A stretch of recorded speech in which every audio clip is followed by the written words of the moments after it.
Welcome मेरे दोस्तों, आपका एक बार फिर से स्वागत है मेरे चैनल मिस्टर कोडर रोहित में।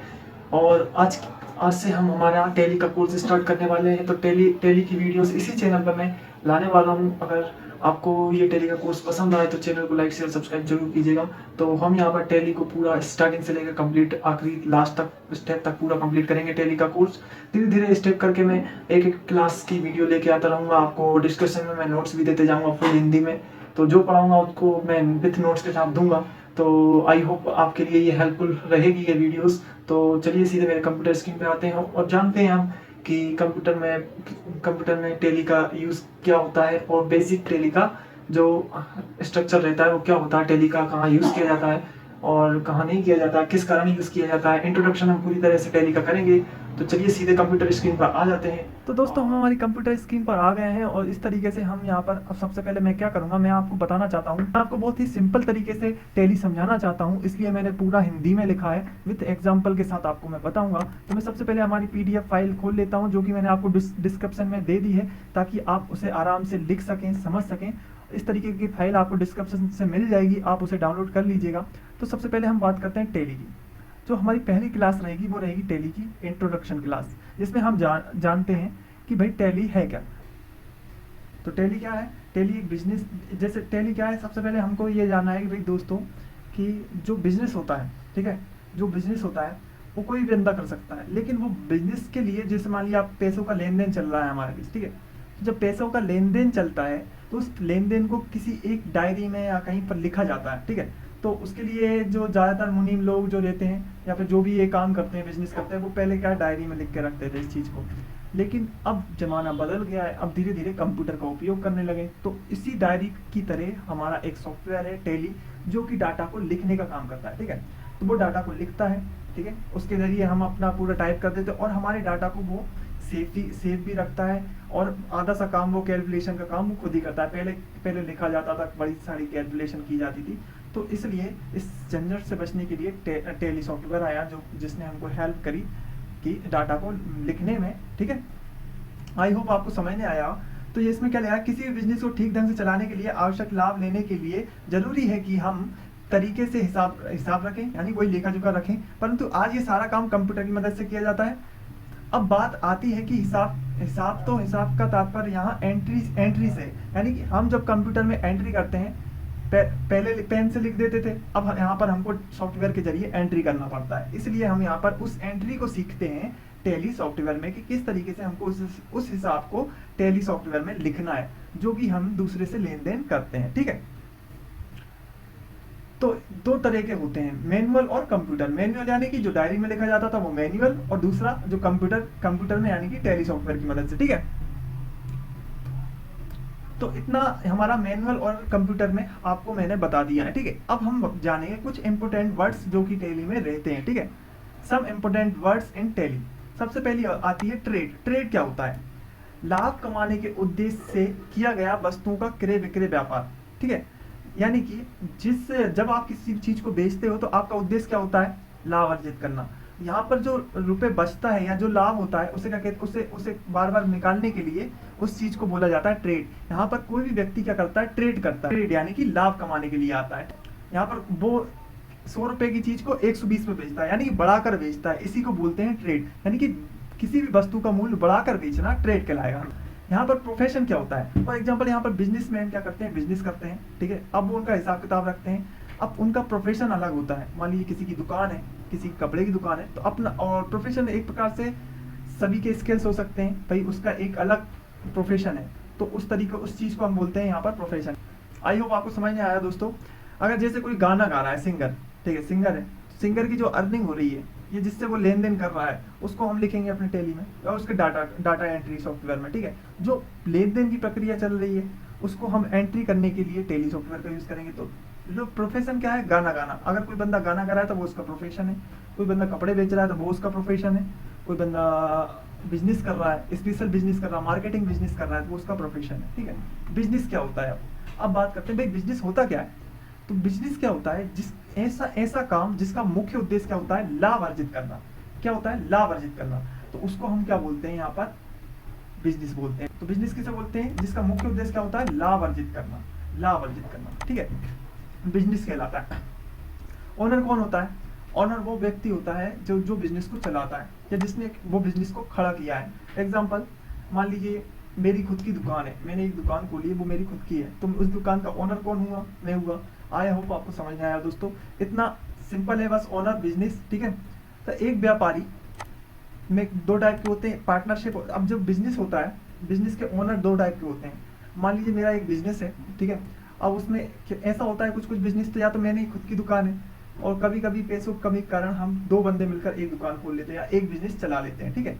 तो उसको बोलते हैं पार्टनरशिप, साझेदारी।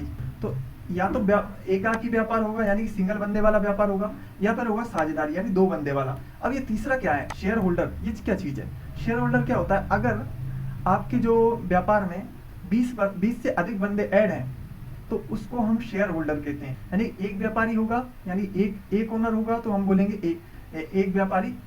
और साझेदारी कब होंगे? जब दो ओनर होंगे बिजनेस में। और शेयर होल्डर यानी कि जब 20 से अधिक जो ओनर होंगे तो उसको बोलते हैं हम यहाँ पर शेयर होल्डर, ठीक है।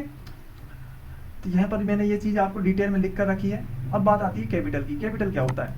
कैपिटल की बात करें, अगर कोई बिजनेस ओनर या बिजनेसमैन अपने बिजनेस में पैसा लगा रहा है तो वो उसकी कैपिटल है। अब मान लीजिए अब उसने अपने बिजनेस के लिए बिल्डिंग खरीदी, बिजनेस के लिए जो भी प्रोडक्ट है वो खरीद रहा है, जो बिजनेस के लिए बिजनेस में काम आएगा, ठीक है, उसको हम बोलते हैं यहाँ पर कैपिटल, जो कि ओनर की क्या होती है? संपत्ति होती है, या फिर बिजनेस की संपत्ति। इसको हम बोलते हैं, हिंदी में इसका प्रोनाउंसिएशन होता है पूंजी, ठीक है। और ये बिजनेसमैन की क्या होती है? संपत्ति होती है। ड्राइंग की बात करते हैं दोस्तों, ये जो वर्ड्स हैं आपको पता होना बहुत जरूरी है, तभी आप टैली को अच्छे तरीके से सीख सकते हैं। तो आप कोशिश कीजिएगा हर हफ्ते में अभी आप इन वर्ड्स को पढ़ते रहें। एक बार पढ़ोगे आप, 4-5 बार पढ़ लोगे इनको, तो आपके माइंड में सेट हो जाएंगे ये कि किस वर्ड का मीनिंग क्या है यहाँ पर टैली में। अगर आप टैली को अच्छी तरीके से सीखना चाहते हैं, मैं आपको बेस्ट तरीके से सिखा रहा हूँ। इस तरीके से कोई नहीं समझाएगा, क्योंकि मैं आपको यहाँ पर बेसिक से लेकर पूरा एडवांस तक बताऊंगा। ये वर्ड्स जो है कोई नहीं बताता है, और जो बताते हैं वो क्लियर नहीं कर पाते हैं, तो मैं आपको क्लियर भी करता जाऊंगा साथ में यूज़ के साथ साथ, और आपको पूरा नोट्स दे रहा हूँ मैं यहाँ पर, ठीक है। तो यहाँ पर मैंने ड्राइंग की बात करते हैं। ड्राइंग क्या होती है? अब मान लीजिए कोई बिजनेसमैन है, ठीक है। अब बिजनेसमैन है, उसने पैसा लगाया है, ठीक है, उसका पैसा कमा भी दिया उसने, बिजनेसमैन है, तो बिजनेस के पास कैपिटल है, कैपिटल यानी पूंजी है। अब उस पूंजी में मान लीजिए दीपावली पे वो पटाखे बनाते हैं, ठीक है, और अब दीपावली आई, ओनर ने अपने जो पटाखे हैं वो अपनी फैक्ट्री से ही ले लिए, ठीक है। तो वो क्या है? उसने पैसे निकाल लिए, यानी खर्चा कर दिया, लेकिन कहाँ से किया? खुद के बिजनेस में से किया ना, वो उसकी ड्राइंग कहलाई। यानी कि जब बिजनेसमैन अपने खुद के बिजनेस में से पैसा खर्चा करता है, मान लीजिए उसको मन किया कि मैं गाड़ी ले आऊँ, तो अपने बिजनेस में से पैसे निकाले उसने और गाड़ी ले आया, तो वो है उसकी ड्राइंग, यानी उसके खर्चे जो कि उसने अपने बिजनेस में से पैसे निकाल कर किए हैं, ठीक है। तो मालिक निजी खर्चों के लिए व्यापार से जब पैसे निकालता है तो उसे क्या बोलते हैं? निजी खर्च या आहरण बोला जाता है, ठीक है। आहरण करना बोलेंगे, ठीक है, ड्राइंग कहलाता है वही चीज, ठीक है। अब यहाँ पर परचेस क्या होता है? परचेस का मतलब सीधी सिंपल सी बात है, अगर जब आप कोई सामान खरीदते हैं, ठीक है, या कोई माल खरीदते हैं तो उसे हम बोलते हैं परचेस, और कोई माल जब हम बेचते हैं तो उसे बोलते हैं सेल।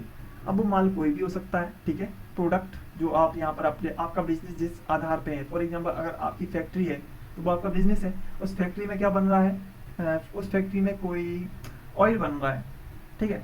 अगर आपने किसी अदर फैक्ट्री से ऑयल बनाने के लिए कुछ खरीदा है तो वो आपका परचेस है, और यहाँ पर आपने ऑयल बेचा है कस्टमर को तो वो आपका सेल है, ठीक है। मान लीजिए आपकी दुकान है, आपने किसी और दुकान से साबुन लेकर आए सस्ते में, और इस साबुन को यहाँ पर आपने महंगे दाम पर ग्राहक को बेच दिया, तो ये आपका सेल है, ठीक है। और यहाँ पर अगर आपका प्रॉफिट होता है, लाभ होता है, तो वो प्रॉफिट कहलाएगा, लॉस होता है तो वो हानि कहलाएगा। परचेस रिटर्न क्या होता है? मान लीजिए आपकी कोई दुकान है जो कि आपका बिजनेस है, ठीक है, तो आपकी दुकान से अब आपके पास कोई ग्राहक आता है और वो आपसे एक साबुन ले जाता है, या कुछ भी साबुन ले जाता है मान लीजिए। अब वो क्या होता है? वो साबुन वो खोलकर देखता है तो वो खराब निकल जाती है, तो वो आपके इधर वापस करने आता है, भाई ये साबुन मैं आपके पास से ले गया था, ये खराब साबुन है। तो उस चीज को हम क्या बोलते हैं? Purchase return. अगर कोई व्यक्ति आपके पास एक सामान खरीदता है और उसे वापस कर देता है तो वो कहलाता है परचेस रिटर्न, ठीक है।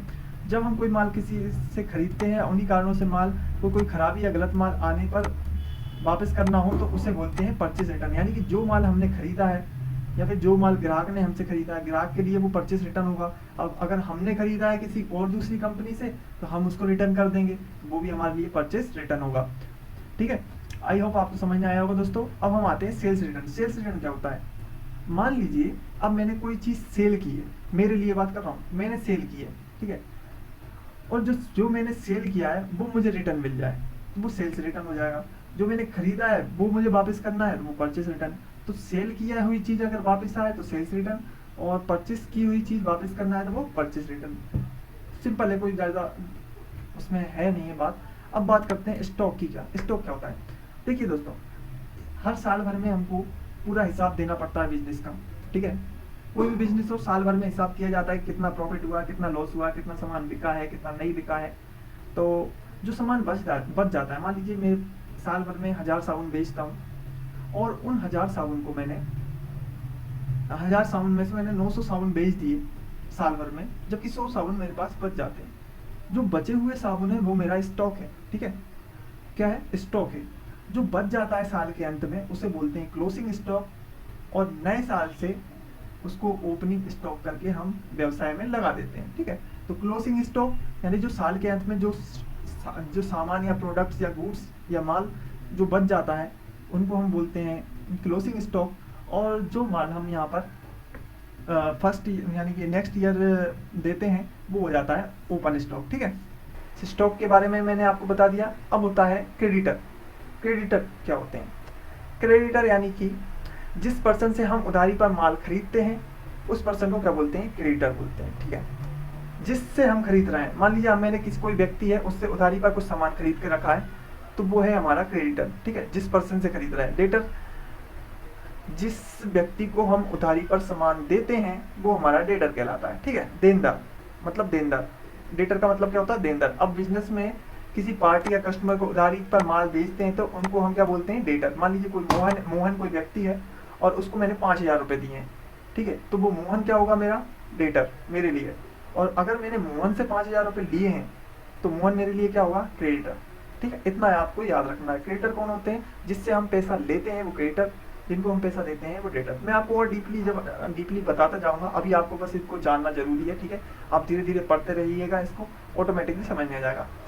अब लायबिलिटीज क्या होती है? दायित्व क्या होते हैं? दायित्व की बात करें दोस्तों, तो अगर आप बिजनेस में हैं और आप बिजनेस में काम करते हैं, आपका खुद का बिजनेस है, तो ये आपका दायित्व होता है कि आप किसी अदर पर्सन से अगर पैसे लेते हैं तो उसको वापस भी देना है। ये आपका दायित्व है। दायित्व को ही लायबिलिटीज बोलते हैं, ठीक है। मान लीजिए आपने किसी बैंक से 5000 रुपये लिए हैं, ठीक है, बैंक से 5000 रुपये लिए हैं और उस बैंक के प्रति आपका दायित्व है कि आपको पैसे लौटाना है। तो बैंक क्या करती है? आपके कागजात ले लेती है, घर के कागज रख लेती है, तो आपका दायित्व है पैसे लौटाओ, नहीं तो फिर आपका प्रॉपर्टी चली जाएगी, ठीक है। ये दायित्व होती है। यानी कि स्वामी के धन के अतिरिक्त बिजनेस में वित्तीय दायित्व, ठीक है, धन के अतिरिक्त कर्जे लेके रखें, लायबिलिटीज कहलाती हैं। कर्जे जो भी होते हैं हमारे वो लायबिलिटीज के अंदर जाते हैं। अगर मैंने किसी से कर्जा लिया है तो वो मेरी लायबिलिटी है, वो मेरा दायित्व है कि मुझे लौटाना है वो पैसा, ठीक है। तो दायित्व क्या है? देय राशियां हैं जो लेनदार को भविष्य में हमको देना है। उदाहरण के लिए लेनदार देय बिल, ऋण, अधिविकर्ष आदि, ठीक है। Long term liabilities, fix liabilities क्या होती है? लॉन्ग टर्म लायबिलिटीज यानी कि स्थायी बेदायित्व या कर्जे जो बिजनेस को किसी को 1 साल बाद चुकाना होता है। यानी कि 1 साल बाद हमको, मतलब 1 साल के बाद, यानी बिजनेस का जो कार्यकाल रहता है 1 साल का रहता है, 1 साल के बाद अगर जो हमें पैसा चुकाना है वो आ जाता है लॉन्ग टर्म लायबिलिटीज, यानी फिक्स्ड लायबिलिटीज, यानी फिक्स है कि भाई 1 साल बाद चुकाना ही चुकाना है, देना ही पड़ेगा। शॉर्ट टर्म लायबिलिटीज, बेदायित्व जो बिजनेस को 1 साल के अंदर, यानी कि जो बिजनेस का अभी चल रहा है उसके अंदर हमको हिसाब किताब उसका क्लियर करना है, तो उसे बोलते हैं शॉर्ट टर्म लायबिलिटीज। यानी मान लीजिए हर साल में वित्तीय वर्ष के अंदर जो हमारा हिसाब किताब होता है बिजनेस का, उसके अंदर ही हमको पूरा हिसाब किताब करके रखना है जितना जिससे लिया है, तो उसको बोलते हैं हम शॉर्ट टर्म लायबिलिटीज, ठीक है। और लॉन्ग टर्म लायबिलिटीज किसे बोलते हैं? जो 1 साल बाद देना है हमको जिन्हें, ठीक है, जिसे हम बाद में भी दे सकते हैं, कोई दिक्कत वाली बात नहीं, उनको बोलते हैं हम फिक्स्ड लायबिलिटीज, ठीक है। इनकम क्या होती है? आय। इनकम मतलब क्या होता है? आय तो आप सभी जानते हो। फॉर एग्जाम्पल, अगर आप कोई बिजनेस कर रहे हैं, उसमें प्रॉफिट कमा रहे हैं, अब साल का मैं 50,000 कमा रहा हूँ, तो वो मेरी क्या है? आय है ना, है कि नहीं। मान लीजिए मैंने 5000 का सामान बेचा, ठीक है, 5000 का सामान बेचा जो कि मैं लेके आया था 4000 रुपये का, ठीक है, तो 1000 रुपये बच गया। जो प्रॉफिट हुआ घटाने के बाद, किसको? खर्चे को घटाने के बाद, ठीक है। और 1000 रुपये जो मैंने कमाए हैं उसमें से मैंने 500 रुपये खर्चा कर दिया, ठीक है। तो जो बचा है वो मेरी आय है। यानी कि सिंपली बात है, जो प्रॉफिट हुआ है उसमें से अगर हम हमारे खर्चे को घटा देते हैं तो हमें आय मिलती है। ठीक है, जो पैसा हमारी जेब में आया उसमें से अगर हम हमारे खर्च को हटा दिए तो हमारी क्या आती है, आय आती है। डायरेक्ट इनकम क्या होती है, वह आय जो मुख्य व्यापार में आए उसे हम डायरेक्ट इनकम कहते हैं। उदाहरण के लिए अगर किसी के कपड़ों की दुकान है तो उसको डायरेक्ट इनकम कपड़े बेचकर मिलने वाली इनकम होगी। यानी कि सिंपली बात है, डायरेक्ट इनकम क्या होती है, जितने कपड़े वह बेचेगा उतनी उसकी इनकम होगी, तो उसको बोलते हैं हम डायरेक्ट इनकम या प्रत्यक्ष आय। ठीक है, डायरेक्ट इनकम यानी कि प्रत्यक्ष आय। जिस प्रकार से आपने सुना हो प्रत्यक्ष कर अप्रत्यक्ष कर, उसी तरीके से ये प्रत्यक्ष आय है, डायरेक्ट इनकम, जो कि हमें डायरेक्ट सेल करके मिलती है, और जितना ज़्यादा आप सेल करोगे उतनी ज़्यादा आपकी इनकम होगी। इनडायरेक्ट इनकम क्या होती है, इनडायरेक्ट इनकम ऐसी होती है जो बाहरी तौर पर आए, सामान को, प्रोडक्ट को बेचने के अलावा। फॉर एग्जाम्पल अगर आपने एडवर्टाइजमेंट लगाया वो आपका खर्च है। अब एडवर्टाइजमेंट के थ्रू आपको आ रही है इनकम, तो वो आपकी इनडायरेक्ट इनकम है। और मान लीजिए आपने कुछ भी चीज़ सेल करने के अलावा जो अदर इनकम होती है वो आती है आपकी इनडायरेक्ट इनकम। अब मान लीजिए आपकी फैक्ट्री है 3 मंजिल पर, 3 मंजिल की फैक्ट्री है, और आपका जो फैक्ट्री 3 मंजिल की है और बिजनेस केवल एक पहले नंबर के फ्लैट में चल रहा है, और नीचे के 2 फ्लैट आपने किराए से देकर रखे हैं। तो जो किराए पर आपने देकर रखे हैं वो फ्लैट्स, उनका जो इनकम मिल रहा है महीने का, यानी कि आप किराया आ रहा होगा आपके फैक्ट्री में, तो वो आपकी इनकम है, तो वो है आपकी इनडायरेक्ट इनकम, जो आपके बिजनेस के अदर सोर्स से आ रही है। ठीक है, उसको बोलते हैं हम इनडायरेक्ट इनकम। जो कि बिजनेस में हम प्रोडक्ट सेल करने के अलावा इनकम होती है, वो है इनडायरेक्ट इनकम। एक्सपेंस की बात करें, एक्सपेंस होते हैं खर्च, व्यय। ठीक है, व्यय, एक्सपेंस का आता है खर्चों से। ठीक है, एक्सपेंस सीधी सिंपल सी बात है, छोटे मोटे खर्च जो होते हैं हमारे व्यापार में उनको बोलते हैं एक्सपेंस। जैसे दैनिक, साप्ताहिक, महीने आदि में प्रयोग की गई वस्तुओं एवं सेवाओं में लागत को हम व्यय कहते हैं। अब आपके व्यवसाय में जो छोटे मोटे टूट फूट खर्चे होते ही रहते हैं उनको बोलते हैं हम एक्सपेंस। मान लीजिए आप विज्ञापन लगा रहे हैं तो वो एक्सपेंस है। इस तरीके से हम यहाँ पर एक्सपेंस की बात करेंगे। ठीक है, अब एक्सपेंस भी 2 टाइप के होते हैं, डायरेक्ट एक्सपेंस और इनडायरेक्ट एक्सपेंस। तो डायरेक्ट एक्सपेंस के अंदर क्या आता है, किसी भी माल को उत्पादन से लेकर बिक्री योग्य की स्थिति में लाने के लिए जो खर्च होता है उसको बोलते हैं डायरेक्ट इनकम। अब कोई प्रोडक्ट है आपका, मान लीजिए आप एक साबुन बनाते हैं। ठीक है, अब साबुन में आपको प्रिंटिंग का खर्च लगेगा। ठीक है, अब साबुन की कंपनी में आपको एक उसका जो रैपर बनाना पड़ेगा उसका खर्च लगेगा, साबुन का मटेरियल का खर्च, तो ये आपका क्या है, पूरा डायरेक्ट एक्सपेंस है। ठीक है, आपको उसको पैकिंग करना पड़ेगी, एक बॉक्स का खर्चा लगेगा, ये सब जो आपके प्रोडक्ट की कॉस्ट को बढ़ा देते हैं इनको बोलते हैं डायरेक्ट एक्सपेंस। जबकि इनडायरेक्ट एक्सपेंस होते हैं अब उस प्रोडक्ट को बेचने के लिए जो खर्चा होगा। मान लीजिए आपने टीवी पर विज्ञापन लगाया जिसके पैसे लग रहे हैं उस साबुन को बेचने के लिए, वो है आपका इनडायरेक्ट एक्सपेंस, जो कि आपको अदर सोर्स से खर्चा हो रहा है उस, ताकि आपकी सेल बढ़ जाए। ठीक है, तो ऐसा मान लीजिए आपका सामान नुकसान हो गया तो वो आपका इनडायरेक्ट एक्सपेंस में जाता है। और कोई भी सेवाएं जो आप अपने साबुन पर छूट दे रहे हैं तो वो भी आपके एक्सपेंस के अंदर जाएगा। ठीक है, स्रोत, बिक्री शुल्क, मान लीजिए आप जीएसटी लगा रहे हैं, कमीशन, व्यय, लाभांश, रॉयल्टी, ये सब चीज़ें आपकी क्या है, इनडायरेक्ट एक्सपेंस के अंदर आ जाती हैं। अब गुड्स की बात करें, गुड्स की यानी माल। तो गुड्स क्या होता है दोस्तों, आप जो प्रोडक्ट खरीदते या बेचते हैं वो गुड्स कहलाता है। ठीक है, आपकी कंपनी क्या बना रही है, साबुन बना रही है, आपकी सब कंपनी या कोई भी प्रोडक्ट बना रही हो सकती है, टूथपेस्ट बना सकती है आपकी कंपनी, कोई भी मोबाइल बना सकती है, तो वो आपका क्या है, एक प्रकार से गुड है, माल है। ठीक है, ठीक है, तो गुड्स क्या होता है, जो आपकी कंपनी में बन रहा है सामान, जो आप सेल करते हैं, परचेस करते हैं, वही आपका गुड्स कहलाता है। ठीक है, अब वो कुछ भी हो सकता है, कोई भी प्रोडक्ट जो आप बेचते हैं वो आपका या खरीदते हैं वो आपका क्या है, गुड्स। ठीक है, कोस्ट क्या होती है, अब कोई भी बिजनेस से जो प्रोडक्ट है खरीदने में जो लागत लगती है उसको क्या बोलते हैं, कोस्ट बोलते हैं, कोस्ट प्राइस। मान लीजिए आपने एक साबुन का प्राइस रखा 15 रुपये। ठीक है, तो ये है उसकी कोस्ट प्राइस। ठीक है, कोस्ट प्राइस क्या, 15 रुपये। ठीक है, तो जो आपको खरीदने में लागत लगी है, उस प्रोडक्ट को बनाने में पूरी लागत लगी है, उसको बोलते हैं कोस्ट। अब उस 15 रुपये में आपने वृद्धि करके दुकानों में अवेलेबल करा दिया एमआरपी रेट पर, अंकित मूल्य पर, तो उससे बोलते हैं हम एमआरपी रेट। ठीक है, प्रॉफिट, लाभ हो गया। अकाउंट क्या होता है, अकाउंट क्या होता है, जिस जगह या मान लीजिए आप कोई व्यक्ति है और उसके द्वारा जो भी लेन देन किया गया है पैसे का हिसाब किताब, तो उसके लिए हम अकाउंट्स बनाते हैं। ठीक है, इस बंदे का इस ये अकाउंट है, इस बंदे का ये अकाउंट है, इस बंदे ने इस अकाउंट में पैसे निकाले थे, इसमें से निकाले थे, तो हम यहाँ पर अकाउंट्स बनाते हैं। ठीक है, तो अकाउंट क्या होता है, बिजनेस में मनी के लेन देन को एक जगह पर रख दिया जाता है हैं अकाउंट का किसके जरिए, अकाउंट का यूज़ करके। ये हिसाब किताब की जगह होती है उस बंदे के जो हमारे से पैसे ले रहा है या दे रहा है, ठीक है। आई होप दोस्तों इस वीडियो में हमने आपको पूरी तरीके से जो इम्पोर्टेंट वर्ड्स होते हैं जो हमारी पूरे कोर्स में यूज़ होंगे, जो पूरा टैली कोर्स है उसमें ये वर्ड्स यूज़ होंगे दोस्तों। तो आपको ये वर्ड्स के बारे में जानना बहुत ज़्यादा ज़रूरी है। अगर आपको ये वर्ड्स नहीं पता है तो आपका बहुत बड़ा लॉस हो जाएगा, ठीक है। तो इतना आपको पता होना चाहिए, ठीक है। तो दोस्तों ये थी हमारी टैली की पहली वीडियो। आई होप आप सभी ने एंजॉय किया होगा, ये समझ में आया होगा। तो आज की वीडियो में हम बस इतना ही। मिलते हैं अगली वीडियो में। अगली वीडियो में हम टैली को इंस्टॉल करना सीखेंगे, किस तरीके से टैली का सेटअप इंस्टॉल करना है, डाउनलोड करना है, कहाँ से डाउनलोड करना है और कौन सा टैली का वर्जन डाउनलोड करना है। अगली वीडियो में हम पूरी तरीके से इसको डिस्कस करेंगे। तो वीडियो अच्छी लगी तो लाइक शेयर सब्सक्राइब करना बिल्कुल ना भूलें। मिलते हैं अगली वीडियो में। Thank you for watching.